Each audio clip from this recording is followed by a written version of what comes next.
En plena Primera Guerra Mundial, mientras Europa se desangraba en las trincheras, un hombre gobernaba Austria sin parlamento, sin oposición y sin disidencia. Ese hombre era el conde Karl von Sturch, primer ministro del Imperio Austrohúngaro, arquitecto del silencio interno y objetivo de un atentado que cambiaría la historia.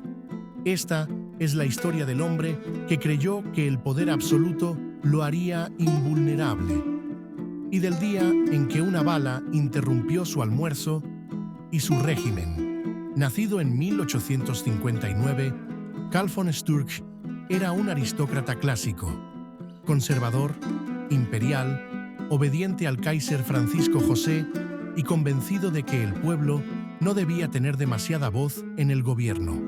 En 1911 fue nombrado primer ministro del Imperio Austrohúngaro, pero su verdadera hora llegó con la crisis de julio de 1914, cuando el imperio se preparaba para la guerra.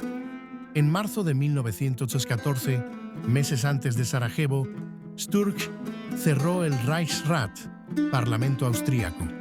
La excusa, que era ineficaz. La razón real, no quería voces discordantes.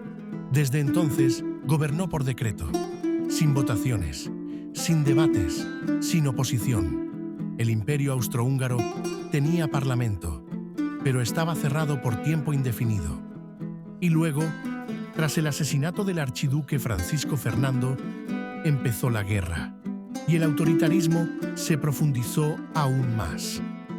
Bajo su mandato, la prensa fue controlada de forma brutal. Solo se permitían noticias oficiales y cualquier crítica al gobierno era considerada traición. La información era un arma de guerra y Sturch la usó como escudo. Pero esa estrategia empezó a hacer agua en cuanto los fracasos militares y el descontento crecieron. Mientras la guerra se prolongaba, el hambre se extendía en Viena y el frente italiano se desmoronaba, Sturch seguía sin reabrir el parlamento, sin escuchar a nadie. La gente pedía representación y él les daba silencio. Los socialistas, los demócratas, los intelectuales, todos lo veían como un tirano, y uno de ellos decidió pasar a la acción. El 21 de octubre de 1916, el primer ministro se encontraba almorzando en un restaurante de lujo en Viena, como solía hacer. De pronto, un joven llamado Friedrich Adler, hijo del fundador del Partido Socialdemócrata, sacó una pistola y le disparó 3 veces, a quemarropa. Sturch cayó muerto en su mesa. El restaurante quedó en silencio. Y Adler no huyó. Se quedó allí y se entregó sin resistirse. Adler declaró que no lo hizo como acto de locura, sino como protesta política. Dijo: "No me muevo por odio, sino por amor a la libertad. Un hombre no puede gobernar sin escuchar al pueblo". Para él, el asesinato fue un último intento de sacudir la conciencia del imperio, de forzar la reapertura del debate político en Austria. El asesinato fue un escándalo brutal. En plena guerra, el jefe de gobierno había sido asesinado por un intelectual socialista. La monarquía estaba en shock. Pero curiosamente, el suceso provocó una oleada de presión para reabrir el Reichsrat. Y eso ocurrió unos meses después, cuando Carlos I asumió el trono tras la muerte del emperador Francisco José. Es decir, la bala que mató a Sturch abrió las puertas de nuevo a la política parlamentaria.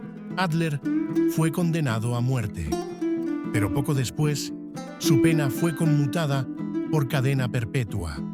En 1918, al finalizar la guerra y con la caída del imperio, fue liberado como héroe por muchos sectores de la nueva república y vivió hasta 1960.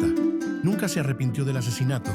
Karl von Sturch no fue un general, no fue emperador, pero fue la cara del autoritarismo civil en los primeros años de la guerra. Un burócrata que pensaba que podía controlar un imperio sin escuchar al pueblo. Y su historia, como muchas de este canal, nos recuerda algo. A veces no son los cañones ni los ejércitos los que provocan los cambios, sino un plato de almuerzo, una pistola y una idea. Si te ha impactado esta historia, suscríbete a Voz Secretos de la Guerra, donde te contamos lo que los libros de historia no se atreven a decir. Dale a like, comparte el vídeo y dime en los comentarios, ¿fue Friedrich Adler un asesino o un revolucionario?